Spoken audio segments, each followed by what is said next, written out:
नमस्कार। आज हम अहोई अष्टमी की व्रत कथा जानेंगे। यह व्रत प्रायः कार्तिक बदी अष्टमी को उसी वार को किया जाता है जिस वार की दीपावली होती है। इस दिन स्त्रियों की आरोग्यता और दीर्घायु प्राप्ति के लिए अहोई माता का चित्र दीवार पर मानकर पूजन किया जाता है। इसकी कथा कुछ इस प्रकार है। एक नगर में एक साहूकार रहता था। उसके 7 लड़के थे। एक दिन उसकी स्त्री खदान से मिट्टी खोदने के लिए गई और ज्यों ही उसने जाकर कुदाली मारी त्यों ही सेई के बच्चे कुदाल की चोट से सदा के लिए सो गए।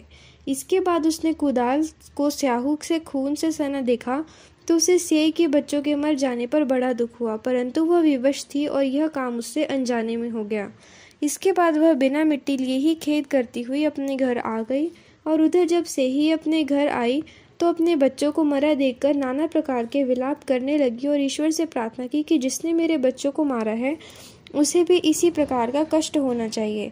तत्पश्चात सेई के श्राप से सेठानी के 7 लड़के एक ही साल के अंदर समाप्त हो गए, अर्थात मर गए। इस प्रकार अपने बच्चों को असमय काल के मुंह में समाये जाने पर सेठ सेठानी इतने दुखी हुए कि उन्होंने किसी तीर्थ पर जाकर अपने प्राणों का तज देना उचित समझा।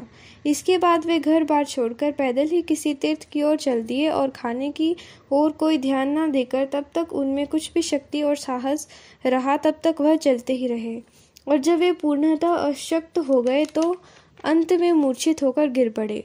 उनकी ऐसी दशा देखकर भगवान करुणा सागर से उनको मृत्यु से बचाने के लिए उनके पापों का अंत किया और इस अवसर पर आकाशवाणी हुई, हे सेठ, तेरी सेठानी ने मिट्टी खोदते समय ध्यान ना देकर सिंह के बच्चों को मार दिया। इसके कारण तुम्हें अपने बच्चों को दुख देखना पड़ा।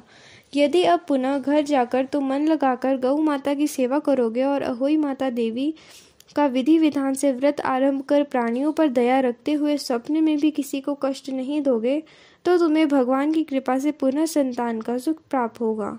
इस प्रकार आकाशवाणी सुनकर सेठ सेठानी कुछ आशावन हो गए और भगवती देवी का स्मरण करते हुए अपने घर को चलाए। इसके बाद श्रद्धा भक्ति से न केवल होई माता का व्रत अपितु गौ की सेवा भी करना आरंभ कर दिया तथा जीवों पर दया भाव रखते हुए क्रोध और द्वेष के सावरता परित्याग कर दी। ऐसे करने के पश्चात भगवान की कृपा से सेठ सेठानी पुनः 7 पुत्र वाले होकर अगणित पौत्र सहित संसार में नाना प्रकार के सुखों को भोगने लगे और पश्चात स्वर्ग को चले गए। इससे हमें यह शिक्षा मिलती है कि बहुत सोच विचार के बाद भली प्रकार निरीक्षण करने के पश्चात ही कार्य आरंभ करो और अनजाने में भी किसी के प्राणी से हिंसा मत करो। गौ माता की सेवा के साथ साथ अहोई माता और जन्मा देवी भगवती की पूजा करो। ऐसा करने पर अवश्य संतान सुख के साथ साथ संपत्ति सुख भी जरूर मिलेगा। धन्यवाद।